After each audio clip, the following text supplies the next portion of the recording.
Welcome back to my channel. अस्सलाम वालेकुम friends, कैसे हैं आप सब? उम्मीद करते हैं सब ठीक ठाक होंगे। तो ये 2 से 3 दिन का दही पड़ा हुआ था मेरे पास, तो आपने भी ऐसे ही करना है। दही को रख देना है, 2-3 दिन के बाद आपने इस्तेमाल करना है। तो आप उसको जब प्याले में मिक्स करेंगे चम्मच के साथ, तो ये आपके पास क्रीमी फॉर्म में मिल जाएगा। तो आपने एक बड़ा चम्मच दही लेना है, इसमें आपने 1 चम्मच चावलों का आटा लेना है। फाइन पाउडर होना चाहिए चावलों का आटा, दंदना सा नहीं होना चाहिए। दही और चावलों के आटे को आपने अच्छे से मिक्स कर लेना है।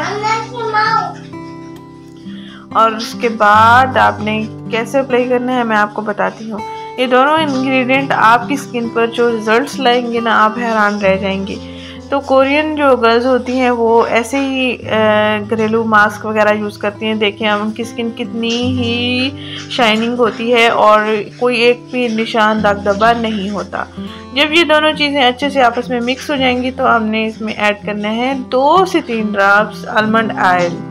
आलमंड ऑयल आपकी स्किन पर जो दाग धब्बे होते हैं, हाइपर पिगमेंटेशन होती है, बहुत ज़्यादा पिगमेंटेड होती है स्किन, डार्क सर्कल्स हो जाते हैं, डार्क स्पॉट्स होते हैं, नाक पर भी निशानात होते हैं, होंठों के करीब स्किन काली काली सी नज़र आने लगती है।